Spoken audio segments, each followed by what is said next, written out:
Hey everybody, Alex back again. Um, I know it's been a minute since I last done a video, and I can only apologise about that. But I'm back, and as you can tell from the title of this video, this is the soul tag for 2025. There's been a few vinyl tags going around, a few different genre-based ones. I've seen a soundtrack one. I'm pretty sure I've seen like a country one floating around somewhere. I wanted to do the soul one because soul is one of my favourite genres of music. It's anytime I go into a record store or I'm at a record fair or anywhere I'm at, one of the first sections I always go to is the soul and funk section. Um, so yeah, this is following on from that. So here's the vinyl tag for 2020, the soul tag for 2025, which was started by the 6-inch pianist. Um, so 10 question, 12 questions, excuse me.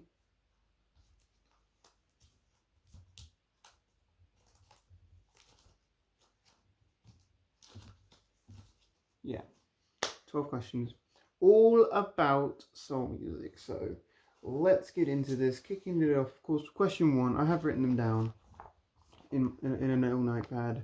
Excuse my hieroglyphic style writing, of course. Question one, a Saturday night album. And for me, when I think of a Saturday night, I think you wanna go out, you wanna be dancing, you wanna be um, you know, having a good time. And for me, there's a couple of albums I could have picked, but I've opted for Kashif here. This is Send Me Your Love, his second album.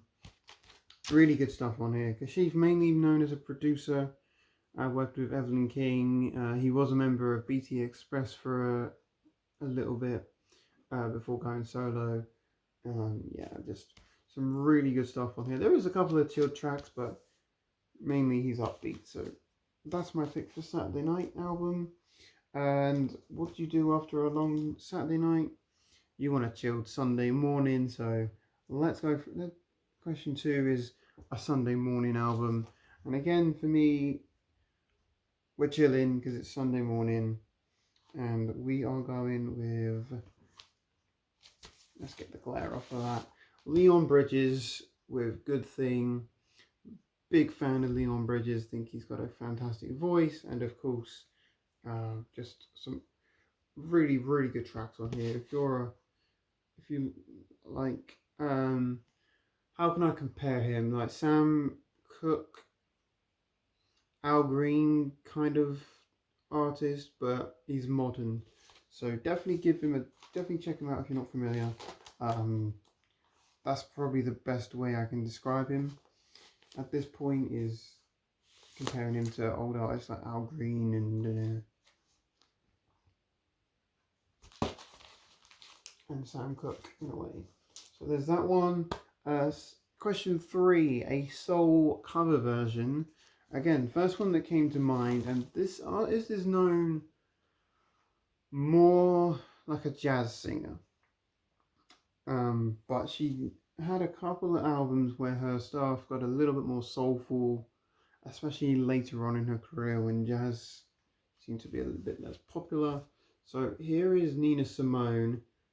The album's Baltimore, and I'm of course talking about her cover of Rich Girl by originally by Hall & Oates. Really good cover version, which I think doesn't get enough credit, so that's my mention for that one. Question four is a soundtrack to a car chase. So you're in a movie, you're seeing a car chase. I've really thought about this one, and after careful consideration, I've picked a track off of this Betty Davis album called Shooby Doop and Coppin. A bit of a slower one, but I could, out of all the songs I could think of, it's really the only one I could picture a car chase to. So yeah, Betty Davis is Shooby Doop and Cop Him is my answer for question 4, a soundtrack to a car chase.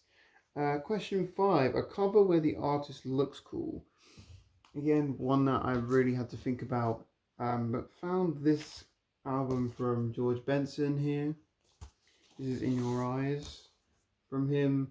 Again, I think it looks really cool on the front cover, but then if you flip it over onto the back, he's leaning on his guitar there, which I think he looks even cool even there. So it takes something to look cool on the back and front cover of your album cover, and he's done it. So that is my answer for question 5. Question 6, an album with a great horn section. Now, of course, for this, horns are quite a big thing in soul music, particularly early 60s soul. I've gone with Martha Reeves and the Vandellas, Dancing in the Street. This is a reissue / compilation of some of her big hits. But the horns on this are incredible. So that's my pick for well, that one. An album by a white artist, question 7. This one was a lot tougher for me because I don't have a lot of white soul in my collection, at least not anymore.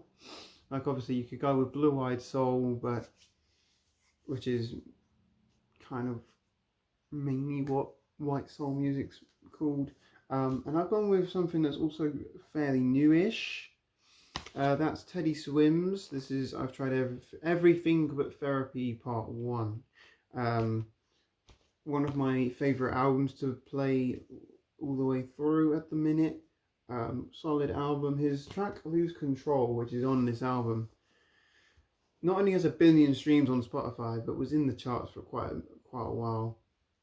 Might even still be in some places. And then you've got The Door, which was another big single on this one. That was a bit more upbeat, but I would consider him soul. I know some people would put him in the pop genre, but for his first album, his second one's only just come out, so I'll say for his first album, his first studio album, I would put him in the soul genre, just because of how this album sounds, and that's my answer for question 7.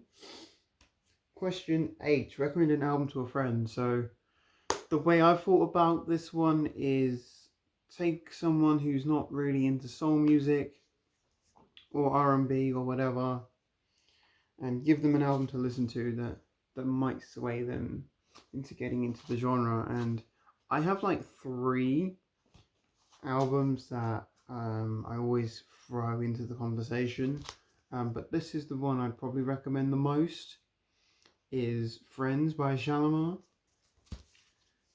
Just because out of the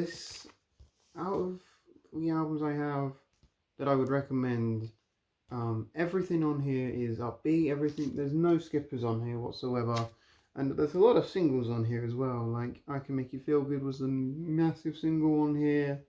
A Night to Remember was a big one. The title track Friends was a big song on this album. There It Is another big song on here. So yeah, that's my pick for an album to recommend to a friend who may not necessarily be into soul music but wants to get into it. And this is definitely a good place to start, in my opinion. Definitely one of the first albums I discovered when I was getting into soul music, so pretty safe there. An album that has been sampled. So there's quite a few I have in my collection I could have gone with. But again, the first one I thought of is the first one I picked up here, and that's Lynn Collins with Think About It. This album's been sampled by so many different artists, particularly in hip hop. But the big one that I can think of is the title track, which was used for It Takes Two by Rob Bass and Easy Rock. So definitely I had to throw that one in there, of course. Sadly not an original, it is a repress. but it's not like a modern repress. It's sort of, I'd say it could be like an 80s or 90s repress, even an early 2000s one. But really, really good repress nonetheless. Well, where were we at? Question 10. An album with sweet harmonies. Need I say more when I show you this album? I mean, I think Marvin Gaye's vocal ability is probably the best it's ever been on this album. Not the best it's ever been, but his harmonizing on this album is something that I think isn't really discussed very often, and there's a reason why this is one of my favorite Marvin Gaye albums, at least in my top 3 from him, maybe even top 2. But I definitely think out of all of his albums, his harmonizing on here is something that's very underrated and needs to be discussed a little bit more.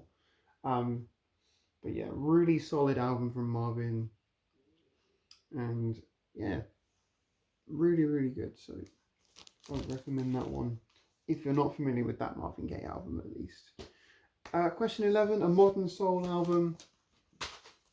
This one came out in 2020, so it's at least from the last 5 years or so. This is Jose James with No Beginning, No End 2. Now, again, he's another one of these artists that can cross over between soul and jazz. But there's some... I put this one under the more soulful side. I mean, he's got a track with Aloe Blacc on here,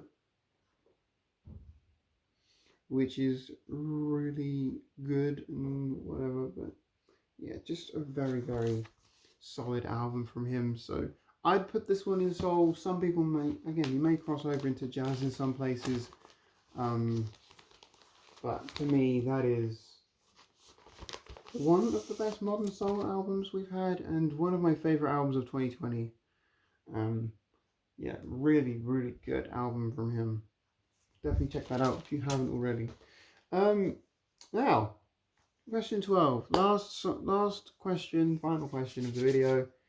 A song to play on the pub jukebox. Now, of course, what do you do when you put on a pub jukebox? You want people up and dancing. But as someone who's also a DJ, I can't help myself. I've got to throw something in there that maybe will have people dancing, but people don't necessarily know as well. But you'll throw something in the mix that people don't know that well, because you'll want them to still be dancing, but you'll also want them to wonder, like, what's this the DJ's playing? So I had a little look through my singles, and I thought this one was perfect. This is Robert Brookins with Our Lives. Really, really, and this is a promo copy. It's white label promo, which is really good for me. But yeah, absolute. I would chuck this on the pub jukebox. It would get people up and dancing if you're already playing some soul stuff. At the same time, you're in that category of, will people know it, will they not? And it's one of them. You'll either know it or you might not be as familiar. But definitely a good track to listen to. Nonetheless. So yeah, Robert Brookins with Our Lives. Really, really good little single there. We're done.